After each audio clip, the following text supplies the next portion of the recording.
چند لمحے میں اپنی جگہ پر کھڑا اسی بارے میں سوچتا رہا تھا اور پھر سر جھٹک کر اپنے کام کی طرف متوجہ ہو گیا۔ ابھی تھوڑی ہی دیر گزری تھی جب میرے کمرے کے دروازے پر ہلکی سی دستک ہوئی۔ میں نے اجازت دی تو انتظامیہ کا ایک آدمی تھا۔ وہ مجھے دیکھتے ہوئے بولا، آپ کو باس بلا رہے ہیں۔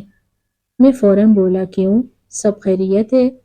جبکہ وہ سر ہاں میں ہلاتے ہوئے بولا، ابھی جو واقعہ ہوا ہے اس حوالے سے ہی آپ کو یاد کیا جا رہا ہے۔ 10 منٹ میں آپ باس کے کیبن میں ہونے چاہیے، ورنہ آپ کے لیے سخت اقدامات اٹھائے جائیں گے۔ یہ کہتے ہی وہ شخص چلا گیا تھا، جبکہ میں ایک عجیب الجھن کا شکار ہو چکا تھا کہ یہ بات اس نے کیوں کہی، آخر وجہ کیا ہے۔ میں نے تو ایک بچے کو پروٹیکٹ کیا تھا، اس کی مدد کی تھی، پھر مجھے اس طرح کیوں بولا گیا تھا کہ اگر میں نہ پہنچا تو سخت اقدامات اٹھائے جائیں گے، جس کا صاف مطلب تھا کہ اگلی طرف سے کافی سختی سے مجھے یاد کیا جا رہا تھا۔ چند لمحے میں اپنی جگہ پر بیٹھا اسی حوالے سے سوچتا رہا، پھر خود کو سنبھال کر میں باس کے کمرے کی طرف بڑھا تھا۔ میں نے سوچ لیا تھا کہ اگر انہوں نے کوئی الٹی بات کی تو میں بھی باقی باتیں ان کے سامنے رکھوں گا جو یہاں کے انتظامیہ کے لوگ اور وارڈن کر رہی ہیں۔ مگر میں جانتا ہی نہیں تھا کہ میں اپنے لیے کتنی بڑی مشکل کھڑی کرنے والا ہوں۔ چند قدم کا فاصلہ عبور کر کے باس کے کمرے کے پاس آ گیا تھا۔ دروازے پر دستک دی تو فوراً ہی مجھے اندر بلا لیا گیا۔ مجھ سے پہلے ہی وہاں وارڈن اور انتظامیہ کے 2 آدمی کھڑے ہوئے تھے۔ میں اندر داخل ہوا تو باس مجھے دیکھتے ہوئے بولے، آپ کو یہاں پر ہم نے کس کام کے لیے رکھا ہوا ہے؟ آپ مجھے صرف اتنا بتائیں۔ نہ سلام، نہ دعا، نہ خیر خیریت، بلکہ آج وہ سیدھا مجھ پر چڑھ دوڑے تھے۔ میں ان کو دیکھتے ہوئے بولا، بے شک سر، مجھے یہاں پر علاج کے لیے رکھا گیا ہے، لیکن ابھی میں اپنا جملہ مکمل کرتا اس سے پہلے ہی انہوں نے ہاتھ اٹھا کر مجھے آگے بولنے سے روکا تھا اور مجھے دیکھتے ہوئے بولے، جب آپ کو اس کام کے لیے رکھا گیا ہے تو آپ کیوں دوسروں کے کام میں مداخلت کر رہے ہیں؟ کیا آپ وارڈن ہیں یا پھر انتظامیہ کے آدمی جو آپ بیچ بچاؤ کروا رہے ہیں؟ اگر یہ عورت اس بچے کو مار رہی تھی تو آپ کو کیا میں نے حق دیا ہے کہ آپ درمیان میں آ کر انہیں روکیں؟ آپ کو پتہ ہے اس بچے نے کیا حرکت کی ہے؟ وہ مزید کچھ کہتے اس سے پہلے ہی میں نہایت سخت لہجے میں بولا، محمود صاحب، آپ کو کیا ہو گیا ہے؟ آپ اس ادارے کے بڑے ہیں، آپ پر لازم ہے کہ معصوم بچوں کو پروٹیکٹ کریں۔ یہ یتیم خانہ ہے، سرکاری سکول یا ملازمت گاہ نہیں، جہاں پر ایک پھول سے بچے کو آپ جانوروں کی طرح پیٹیے۔ کس نے حق دیا اس خاتون کو کہ ایک معصوم بچے کو یہ ڈنڈے سے مارے؟ اگر حکومت تک اس بات کی خبر پہنچ گئی تو آپ کا یہ ادارہ بند کر دیا جائے گا۔ جہاں سے بھی آپ کو فنڈ ملتے ہیں سب روک دیے جائیں گے سر۔ آپ سمجھ رہے ہیں میری بات؟ میں مزید کچھ کہتا ہوں اس سے پہلے وہ بولے، آپ کیا چاہتے ہیں کہ میں آپ کو ٹرمینیشن لیٹر تیار کروا کر آپ کو یہاں سے نکال دوں؟ میرے پاس اگر کام کرنا ہے تو اپنے کام تک محدود رہیں۔ جو جس کی ذمہ داری ہے وہ بخوبی نبھا رہا ہے۔ اور رہی اس عورت کی بات، تو میں نے ان کو حکم دیا تھا کہ اگر اس بچے کی مار لگائی جائے تو بدتمیزی کرے اور چوری کرے۔ اس بچے نے سامان چوری کرنے کی جرات کی ہے۔ اگر آج ہم انہیں روکیں گے نہیں تو کل جب یہ باہر نکلیں گے تو پوری دنیا میں تہلکہ مچا دیں گے۔ میں نہیں چاہتا کہ میرے اس ادارے سے کوئی بھی نالائق بچہ نکلے۔ ان کی بات سن کر میں نے افسوس سے سر ہلایا تھا اور ان کو دیکھتے ہوئے بولا، بے شک سر، اگر اس نے چوری کی تھی تو آپ اس کو سمجھاتے نہ کہ ابھی میں اپنا جملہ مکمل کرتا اس سے پہلے وہ بولے، میں یہاں آپ کے ساتھ بحث نہیں کرنا چاہتا، میں صرف آپ کو اتنا سمجھا رہا ہوں کہ یتیم خانے کے معاملات سے دور رہیں۔ یہاں آپ کو ملازمت دی گئی ہے، اس سے نبھائیں، اور اگر نہیں نبھا سکتے تو آپ جا سکتے ہیں۔ یہ کہتے ہی انہوں نے مجھے باہر کی طرف کا اشارہ کر دیا تھا، جس کا مطلب تھا کہ اب میں جا سکتا ہوں۔ میں نے ایک قہر آلود نگاہ اس عورت پر ڈالی اور خاموشی سے نکل کر اپنے کیبن کی طرف بڑھ گیا تھا۔ میرا دل دماغ بالکل کام نہیں کر رہا تھا۔ محمود صاحب تو بہت ہی خاص آدمی تھے اور بہت اچھے انسان تھے۔ ان کا دل بہت ہی نرم تھا، مگر آج انہوں نے میرے ایسے ایکشن پر مجھے کیوں سنایا؟ یہ بات مجھے بالکل سمجھ نہیں آ رہی تھی۔ کافی دیر تک میں وہیں بیٹھا اس بارے میں سوچتا رہا تھا۔ پھر تھک ہار کر میں نے اپنے گھر کی راہ لی، کیونکہ مزید وہاں پر بیٹھ کر میرا دماغ ہی خراب ہوتا۔ راستے بھر میں میرے دماغ میں یہی باتیں چلتی جا رہی تھی کہ اس وارڈن نے اس بچے کو اتنا کیوں مارا تھا، کیونکہ جہاں تک مجھے معلوم تھا یتیم خانے کے بچے چوری نہیں کرتے، کیونکہ چوری کرنے کا کوئی فائدہ نہیں ہے۔ وہ باہر جا نہیں سکتے، انہیں وہیں رہنا ہوتا تھا، تو بھلا چوری کا کیا فائدہ؟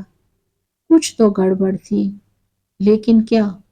اس بات نے مجھے بالکل اس بات کا مجھے بالکل علم نہیں تھا۔ اس یتیم خانے میں آئے ہوئے مجھے کچھ ہی روز ہوئے تھے، شاید اسی لیے میں یہاں کا نظام بالکل سمجھ نہیں پا رہا تھا۔ مختصر مسافت طے کر کے میں اپنے گھر میں پہنچ گیا۔ معمول کی طرح میری بیوی کھانا پکانے میں مصروف تھی اور میری اماں چارپائی پر بیٹھی میری بیٹی کے ساتھ باتیں کر رہی تھی۔ مجھے دیکھتے ہی میری بیٹی بھاگ کر میرے پاس آئی اور میرے سینے سے لگ گئی تھی، جبکہ میں نے اسے پیار کیا تھا اور ساتھ ہی چارپائی پر بٹھا لیا۔ میری آواز سن کر میری بیوی بھی باہر آ گئی اور حیران ہو کر مجھے دیکھتے ہوئے بولی، آپ آج اتنے جلدی آ گئے؟ جبکہ میں نے سر کو ہلکی سی جنبش دی اور اسے پانی لانے کو بولا۔ اماں بھی مجھے دیکھ کر یہی بول رہی تھی کہ کوئی ٹینشن کی بات ہے، سب خیریت تو ہے نا؟ جبکہ میں نے سر ہاں میں ہلا دیا۔ چند لمحے بعد پانی وغیرہ پی کر تھوڑا فریش ہو گیا تھا۔ اب ارادہ کچھ دیر آرام کرنے کا تھا، لیکن ابھی میں اپنے کمرے کی طرف بڑھتا اس سے پہلے ہی میرا موبائل فون رنگ ہوا تھا۔ میں نے موبائل فون نکال کر دیکھا تو سامنے محمود صاحب کا فون نمبر جگمگا رہا تھا۔ ایک لمحے کے لیے مجھے کوفت ہوئی، لیکن پھر میں نے سر جھٹک کر کال ریسیو کی۔ اگلی طرف سے جو خبر مجھے سنائی گئی تھی وہ سن کر میرے اعصاب تن گئے تھے۔ میں بے اختیار یتیم خانے کی طرف بھاگا تھا۔ مجھے بالکل اندازہ نہیں تھا کہ ایسا بھی ہو سکتا ہے۔ میرے دل و دماغ بالکل کام نہیں کر رہا تھا۔ اگر مجھے اندازہ ہوتا کہ میں کبھی بھی وہاں سے اتنی جلدی لوٹ کر نہیں آتا۔ تقریباً 15 منٹ کا راستہ میں نے 8 منٹ میں عبور کیا تھا۔ میں اندر داخل ہوا تو سامنے کا منظر دیکھ کر میرا کلیجہ منہ کو آیا۔ جس بچے کو وہ وارڈن بری طرح مار رہی تھی، اس نے چھت سے چھلانگ لگا کر خودکشی کر لی تھی۔ میں جب یتیم خانے میں داخل ہوا تو اس بچے کے گردن کے گرد سب لوگ دائرہ بنا کر کھڑے تھے۔ میں بے اختیار اس کی طرف دوڑا۔ میں نے فوراً سے اسے گود میں اٹھا کر اس کا چہرہ تھپ تھپایا تھا، لیکن دیر ہو چکی تھی، وہ گرتے ہی دم توڑ گیا تھا۔ میں نے حیران ہو کر چھت کی طرف دیکھا۔ بے شک 2 منزلہ چھت سے وہ کودا تھا، لیکن اچانک مر جانا میری سمجھ سے باہر تھا۔ اس کے ہاتھ پاؤں ٹوٹ سکتے تھے، سر میں چوٹ آ سکتی تھی، لیکن بر وقت مر جانا یہ حیران کن عمل تھا۔ میں نے فوراً ہی اس کا چیک اپ کرنے کا فیصلہ کیا تھا۔ میں دیکھنا چاہتا تھا کہ گرنے سے ہی اس کی موت ہوئی ہے یا پھر کوئی اور وجہ ہے۔ ابھی میں اسے اٹھا کر اس کیبن کی طرف لے کر جاتا، اس سے پہلے ہی محمود صاحب اپنے کیبن سے باہر آئے تھے۔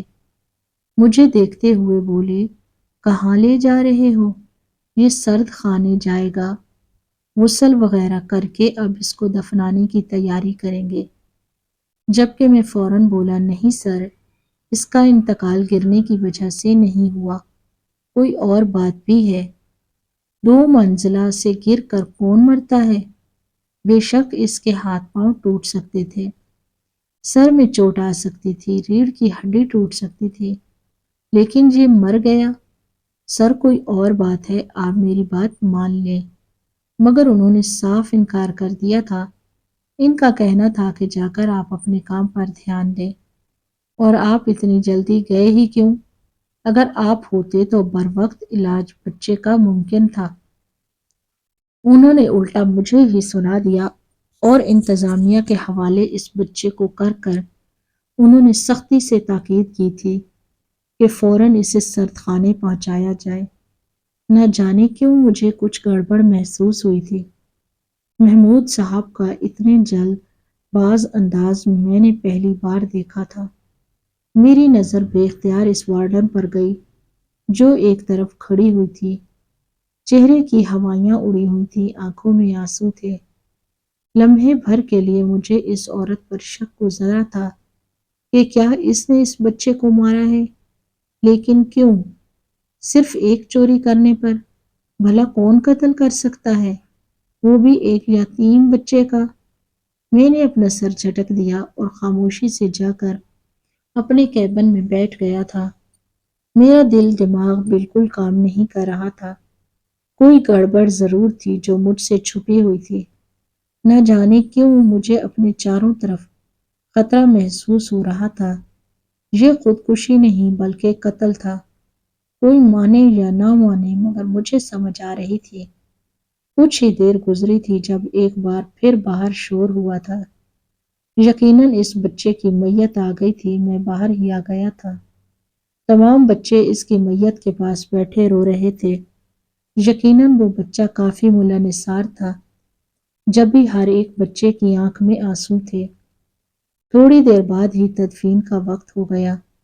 محمود صاحب نے مجھے بالکل بھی اجازت نہیں دی کہ میں جنازے میں جاؤں، حالانکہ میں تدفین میں شامل ہونا چاہتا تھا، لیکن انہوں نے انکار کر دیا کہ معاملہ کافی پیچیدہ ہے، آپ یہیں پر ٹھہریے۔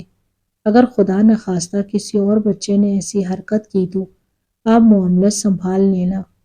ان کی بات درست تھی، معاملہ واقعی گمبھیر تھا، اسی لیے میں وہیں ٹھہر گیا تھا۔ وقت دھیرے دھیرے گزرتا جا رہا تھا۔ اس انتقال کو آج پورا 1 ہفتہ بیت گیا تھا، لیکن اس دن کے بعد ایسا کوئی حادثہ پیش نہیں آیا جو میری آنکھوں میں کھٹکتا۔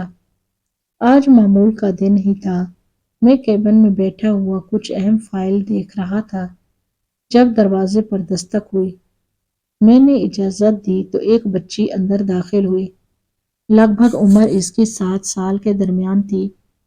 وہ میرے پاس آ گئی تھی۔ میں کچھ کہتا اس سے پہلے ہی اس نے میرا ہاتھ تھام لیا اور مجھے دیکھتے ہوئے بولی، ڈاکٹر صاحب میری مدد کریں، میں اڈاپٹ نہیں ہونا چاہتی، میں یہیں رہنا چاہتی ہوں۔ مدثر کا کہنا تھا کہ اڈاپٹ ہوئی بچیاں محفوظ نہیں رہتی۔ مجھے نہیں جانا آپ سب کی مدد کرتے ہیں، اس دن آپ نے وارڈن سے مدثر کو بچایا بھی تھا، پلیز میری مدد کر دیں۔ میں حیران ہوا اور فوراً بولا، کون مدثر؟ جبکہ وہ فوراً بولی، ڈاکٹر جس کا انتقال ہوا ہے، ابھی جس نے خودکشی کی ہے۔ میں بے اختیار بولا، کیا مطلب؟ مدثر کو کچھ معلومات حاصل تھی؟ وہ بولی، جی۔ ایک بار مدثر نے چھپ کر محمود صاحب اور ان کے ساتھیوں کی بات سنی تھی، جبھی تو وارڈن اسے مار رہی تھی۔ اس نے ہم سب کو بتایا تھا کہ کوئی بھی لڑکی اڈاپٹ نہ ہو، شور مچا دے، رونا شروع کر دے، لیکن اڈاپٹ نہ ہو۔ میں تم سب کی مدد کروں گا، لیکن اچانک اس نے خودکشی کر لی تھی۔ اس کی وجہ سے 1 ہفتہ تک معاملہ ٹل گیا۔ جو بھی بچیاں اڈاپٹ ہونے والی تھی ان سب کو روک دیا گیا تھا۔ لیکن سر مجھے پتا ہے اور باری میری ہے، مجھے اڈاپٹ نہیں ہونا، میں یہیں رہنا چاہتی ہوں۔ مدثر کی باتیں مجھے خوفزدہ کر چکی ہیں۔ میں پیلی دال کھا لوں گی، روٹی آدھی کھا لوں گی، لیکن میں اڈاپٹ نہیں ہوں گی، اور پلیز آپ میری مدد کر دیں۔ ابھی میں کچھ کہتا اس سے پہلے ہی دروازہ کھلا اور وارڈن اندر داخل ہوئی تھی۔ میں کچھ کہتا اس سے پہلے ہی وہ بولی، آؤ مریم، تمہیں لینے کے لیے آ چکے ہیں۔ جبکہ وہ بے اختیار مچل اٹھی، مجھے کہیں نہیں جانا، میں اڈاپٹ نہیں ہونا چاہتی، آپ جائیے میم، میں نہیں جانا چاہتی۔ اس کا انداز میرے رونگٹے کھڑے کر چکا تھا۔ میں فوراً بولا، اگر وہ نہیں اڈاپٹ ہونا چاہتی تو آپ لوگ زبردستی کیوں کر رہے ہیں؟ جبکہ وہ عورت مجھے دیکھتے ہوئے بولی، آخر تمہارے ساتھ مسئلہ کیا ہے؟ خاموش رہا کرو، اور تم آ رہی ہو یا پھر میں محمود صاحب کو بلاؤں؟ جبکہ وہ اب خوف سے کانپنا شروع ہو گئی تھی، لیکن وارڈن اسے زبردستی اپنے ساتھ لے جا چکی تھی۔ میں بھی فوراً ہی باہر کی طرف لپکا تھا۔ تمام لڑکیاں اور لڑکے ایک طرف خوف سے کانپ رہے تھے، جبکہ مریم کو زبردستی وہ وارڈن آفس میں لے گئی تھی۔ میرا دل لمحے کے لیے زور زور سے دھڑکنے لگا تھا۔ معاملہ آسان نہیں تھا، کچھ تو گڑبڑ تھی۔ ایک بہت بڑا کھیل یہاں پر کھیلا جا رہا تھا، وہ بھی ان معصوم بچوں کے ساتھ۔ یہ بات حقیقت تھی، میں بھی کئی دنوں سے یہ نوٹ کر رہا تھا۔ اڈاپٹ صرف لڑکیاں ہوتی تھی، ایک بھی لڑکے کو ابھی تک اڈاپٹ نہیں کیا گیا تھا۔ حالانکہ مجھے یہاں پر آئے ہوئے 2 مہینے ہو چکے تھے۔ یہ ادارہ نہیں تھا بلکہ کوئی کالا گڑھا تھا، جہاں پر کسی قسم کا دھندا کیا جا رہا تھا۔ فی الحال میں خاموش رہا، کیونکہ ابھی جلد بازی کر کے میں کسی کے لیے بھی مشکل کھڑی نہیں کرنا چاہتا تھا۔ 2 دن خاموشی کی نظر ہو چکے تھے، آج معمول کا ہی دن تھا۔ میں صبح سویرے ہی اپنی ڈیوٹی پر آ چکا تھا، ابھی تک وارڈن نہیں اٹھی تھی۔ میرا ارادہ کچھ بچوں کے ساتھ بیٹھ کر بات چیت کرنے کا تھا۔ مدثر نے آخر ان لوگوں کو ایسا کیا بتایا تھا جو سب اڈاپٹ ہونے سے اتنا گھبرا چکے تھے؟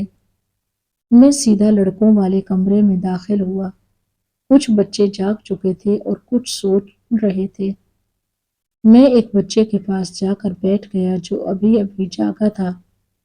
اس نے مجھے سلام کیا تو میں اس کے بالوں میں ہاتھ پھیرتے ہوئے بولا، تم سے ایک بات پوچھوں، مجھے بتاؤ گے؟ اس نے سر کو ہلکی جنبش دی تھی۔ میں فوراً بولا، مدثر کو جانتے ہو؟ میرا محض اتنا کہنا تھا کہ اس کی آنکھوں میں آنسو آ گئے تھے۔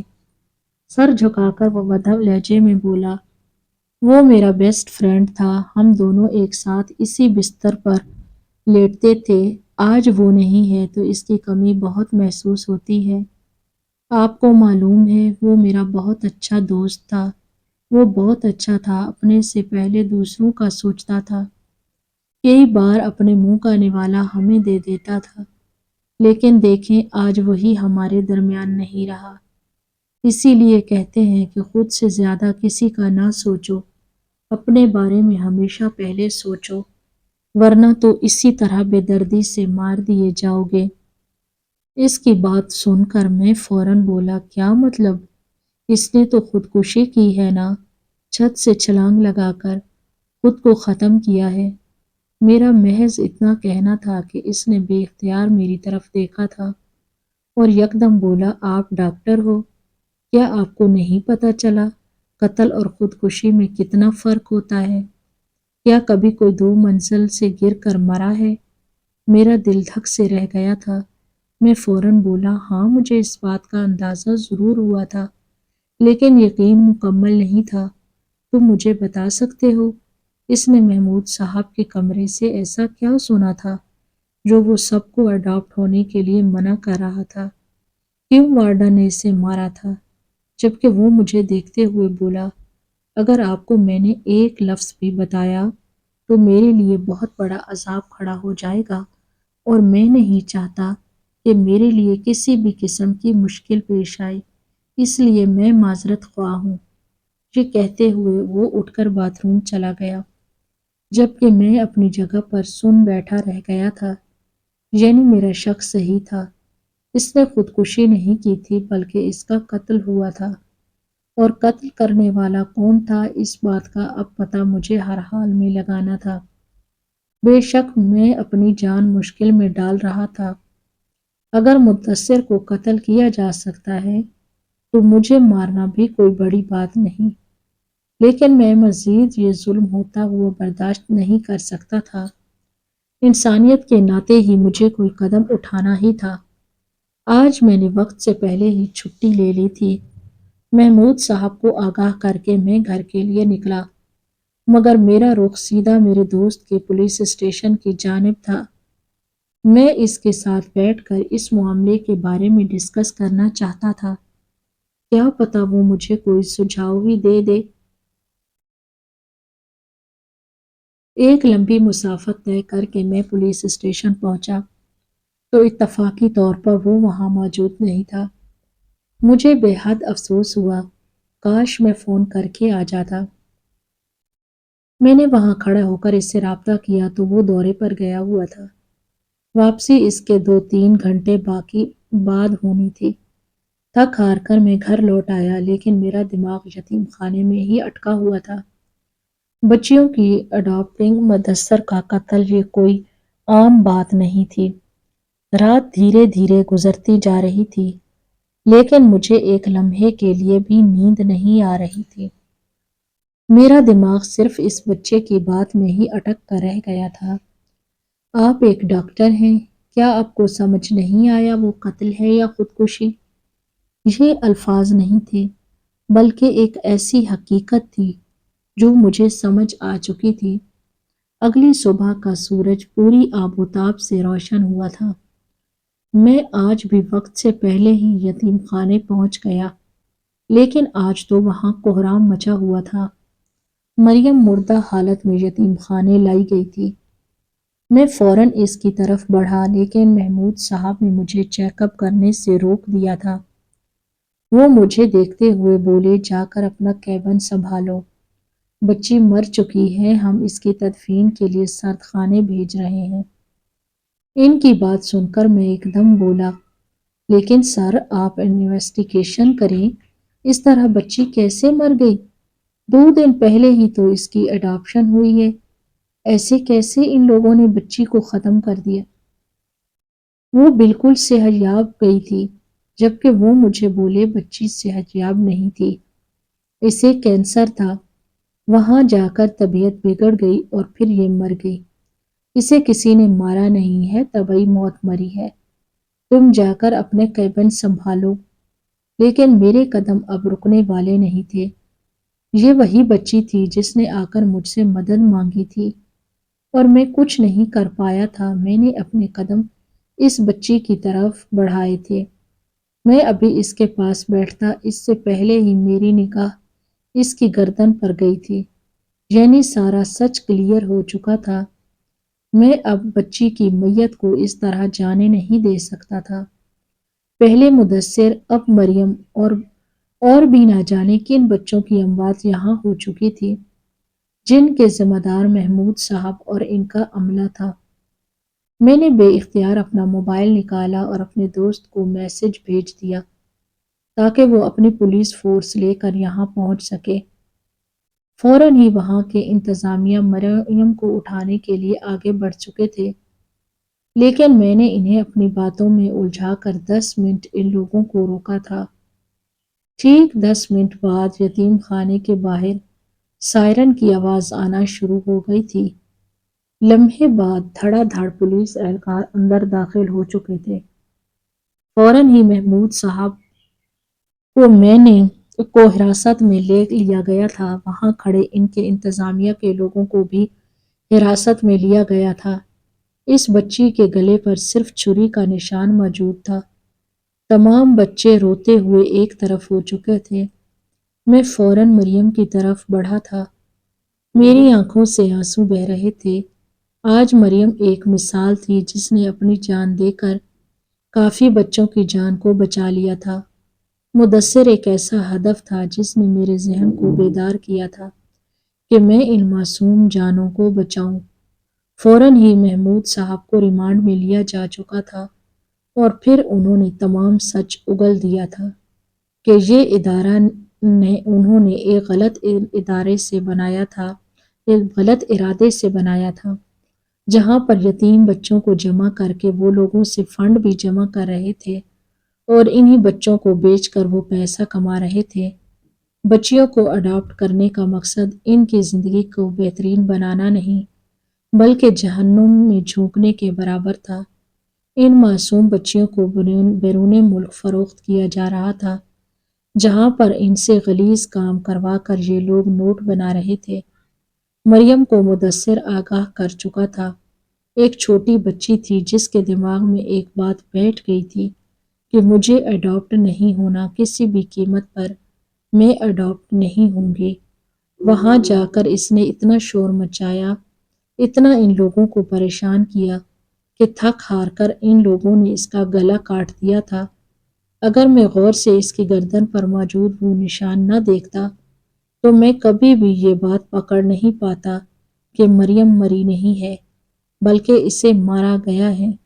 مدثر نے اس روز یہی باتیں سنی تھی کہ ہم باقی 4 بچیوں کو بیرونی ملک بیچیں گے اور مزید 4 بچیوں کو یہیں کے ایک کوٹھے پر بیچ دیں گے، جہاں سے پیسہ بھی آئے گا اور لڑکیاں بھی ملیں گی۔ اس سے زیادہ خاص کچھ سمجھ نہیں آئی تھی، لیکن اس نے تمام بچیوں اور تمام بچوں کو آگاہ کر دیا تھا کہ تمہیں کسی بھی قیمت پر اڈاپٹ نہیں ہونا۔ میں آج اس معصوم بچے کو سلام پیش کرتا ہوں جس نے اپنی جان دے کر آج ایک بہت بڑا کام کیا تھا، کئی بچوں کی زندگی برباد ہونے سے بچا لی تھی۔ ان معصوم بچوں کو ایک بہترین ادارے میں منتقل کر دیا گیا ہے۔ مریم اور مدثر کی قبر کو بہت ہی شاندار انداز میں سجایا گیا ہے۔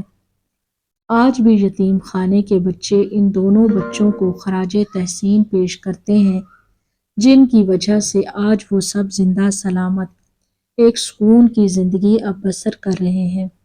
میں بھی اب ایک اچھے ہسپتال میں جاب کر رہا ہوں۔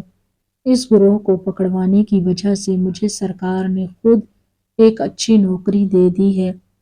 میں نے اپنی پوری زندگی میں بس ایک سبق سیکھا ہے، اگر آپ کی انسانیت آج بھی زندہ ہے تو رب آپ کو نوازے گا۔ آپ چھوٹے بچے ہوں یا بڑے، آپ میں انسانیت ہونی چاہیے۔ اگر انسانیت نہیں تو آپ کچھ نہیں کر سکتے۔ اور ایک بات اور کہنا چاہتا ہوں آپ سب کو جو میری اس ویڈیو کو سن رہے ہیں، خود کو بدلے نہیں۔ آپ سب اس کچرے کی مانند ہیں جس کی طرف صرف لوگ تھوکنا پسند کرتے ہیں، دیکھنا نہیں۔ اس لیے اپنے آپ کو بدلیں تاکہ زندگی جینے کا مقصد تو حاصل ہو جائے۔ ناظرین، آپ کو آج کی کہانی کیسی لگی؟ کمنٹ باکس میں اپنی رائے کا اظہار کریں۔ خواہش صرف اتنی ہے کہ کچھ الفاظ لکھوں جس سے کوئی گمراہی کے راستے پہ جاتے جاتے رک جائے اور نہ بھی رکے تو سوچ میں پڑ جائے۔ دوستو، امید کرتی ہوں کہ آپ کو ہماری یہ کہانی پسند آئی ہوگی۔ کہانی پسند آئے تو ویڈیو کو لائک کریں، شیئر کریں اور چینل کو سبسکرائب کرنا بالکل بھی نہ بھولیں۔ شکریہ۔ اللہ حافظ۔